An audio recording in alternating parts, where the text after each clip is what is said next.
सोचिए, क्या एक पूरा का पूरा शहर बस यूं ही गायब हो सकता है, समंदर में डूब जाए और फिर सिर्फ कहानियों में जिंदा रहे? आज हम बात कर रहे हैं द्वारका की। हाँ, वही द्वारका जिसका नाम लेते ही मिथक, रहस्य और आस्था सब एक साथ आ जाते हैं। कृष्ण का वो खोया हुआ राज्य। चलिए एक सवाल से शुरू करते हैं। क्या हो अगर किसी पुराने ग्रंथ में लिखा एक शहर जिसे हम हमेशा से बस एक कल्पना, एक मिथक मानते आए हैं, वो सच में हो? ये सवाल बस ऐसे ही नहीं है। ये सवाल सीधा हमें ले जाता है द्वारका के समंदर में डूबे हुए रहस्यों तक। पुराने ग्रंथों में एक ऐसी जगह का जिक्र है जिस पर यकीन करना मुश्किल हो जाता है। सोने का शहर, इतना शानदार कि कहते हैं उसे खुद दिव्य वास्तुकार विश्वकर्मा ने बनाया था। जरा सोचिए, क्या शान रही होगी उस जगह की। लेकिन जैसा कि हर बड़ी कहानी में होता है ना, यहाँ भी एक दुखद मोड़ था। एक श्राप, एक ऐसा श्राप जिसने इस पूरे सोने के शहर को हमेशा के लिए समंदर की लहरों के नीचे डुबो दिया। और इस तरह इतिहास से निकलकर ये सिर्फ एक कहानी बनकर रह गया। तो चलिए शुरू करते हैं इस कहानी की बिल्कुल जड़ से, द्वारका की वो गाथा जो हमारे पौराणिक ग्रंथों में लिखी है। कृष्ण का सफर वो शुरू होता है एक जेल की कोठरी से।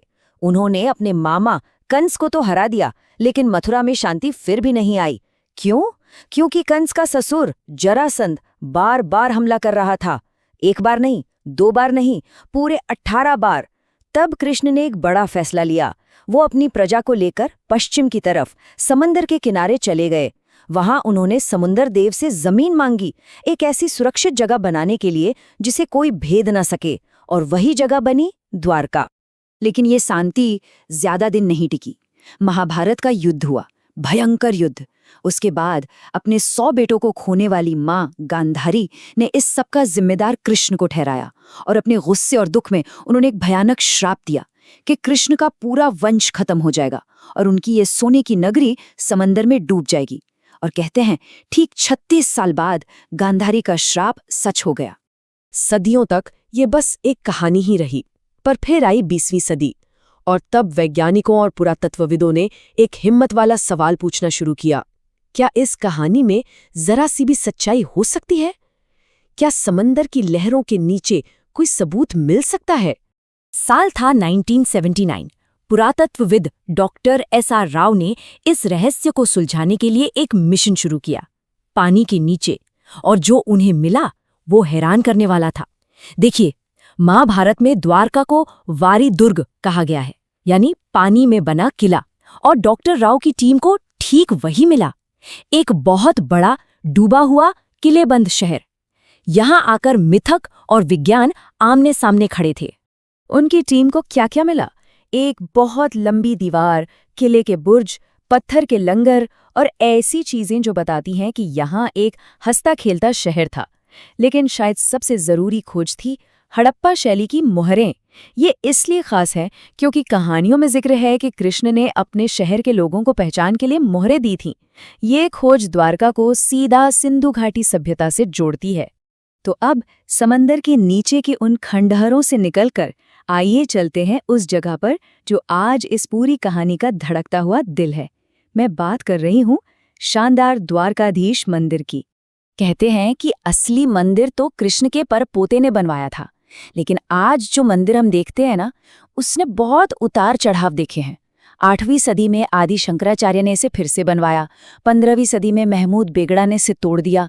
मतलब इस मंदिर को बार बार तोड़ा गया, और ये हर बार अपनी राख से फिर खड़ा हुआ। ये आस्था की ताकत का सबसे बड़ा सबूत है। इस मंदिर के अंदर भगवान को द्वारकाधीश कहते हैं, और उन्हें सिर्फ एक मूर्ति नहीं बल्कि एक जिंदा राजा माना जाता है। उनकी पूरी दिनचर्या एक राजा जैसी होती है। सुबह उन्हें मंगला आरती से जगाया जाता है, फिर श्रृंगार आरती में उन्हें राजा की तरह सजाया जाता है, और रात को शयन आरती के साथ उन्हें सुलाया जाता है। इस मूर्ति से जुड़ी एक बड़ी दिलचस्प कहानी भी है। कहते हैं कि जब हमले होते थे तो मूर्ति को बचाने के लिए एक कुएं में छिपा दिया गया था। सालों बाद जब उसे वापस निकाला जा रहा था तो कुछ भक्त ज्यादा ही उत्साहित हो गए और उन्होंने समय से पहले ही मूर्ति को बाहर खींच लिया। नतीजा, मूर्ति की आंखें पूरी तरह से बंद नहीं पाईं, और इसीलिए आज भी वो थोड़ी सी बंद रहती हैं। तो ये तो हुई इतिहास की बात। अब देखते हैं कि ये पुरानी कहानी आज के द्वारका के लोगों की जिंदगी पर कैसे असर डालती है। इसका शायद सबसे बड़ा प्रतीक है मंदिर के शिखर पर लहराता हुआ झंडा, और इसकी कहानी शुरू होती है एक खास नंबर से, 52। ये झंडा 52 गज का होता है। क्यों? क्योंकि कहते हैं कृष्ण के राज्य में 52 प्रशासनिक विभाग थे।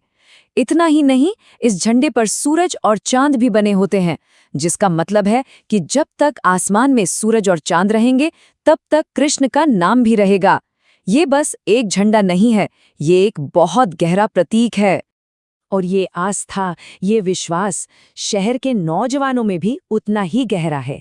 द्वारका की ही एक सिविल इंजीनियर हैं, झील। वो कहती हैं, आधुनिक होने का मतलब ये नहीं कि हम अपनी संस्कृति को भूल जाएं। उनकी बात से साफ पता चलता है कि यहाँ आस्था और आधुनिक जीवन कैसे एक साथ चलते हैं।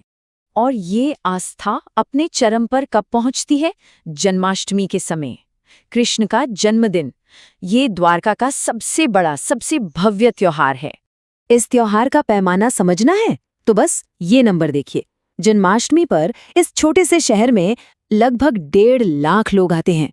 1.5 लाख तीर्थयात्री और पर्यटक। त्योहार का एक मुख्य आकर्षण होता है अभिषेक स्नान। इसमें भगवान को पंचामृत यानी 5 अमृतों से नहलाया जाता है।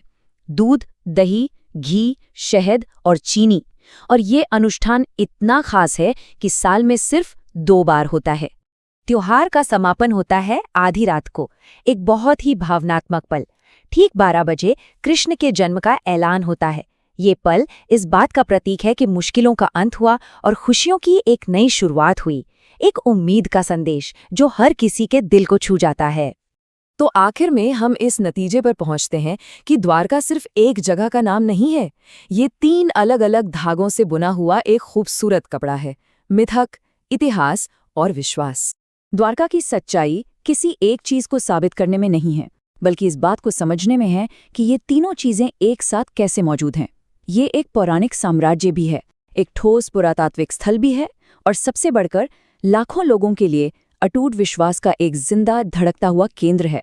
और ये हमें एक आखिरी सवाल के साथ छोड़ जाता है। द्वारका की इस कहानी में इतिहास की जमीन कहाँ खत्म होती है और आस्था का समंदर कहाँ से शुरू होता है? ये एक ऐसी लकीर है जो शायद हर किसी को अपने लिए खुद खींचनी पड़ती है।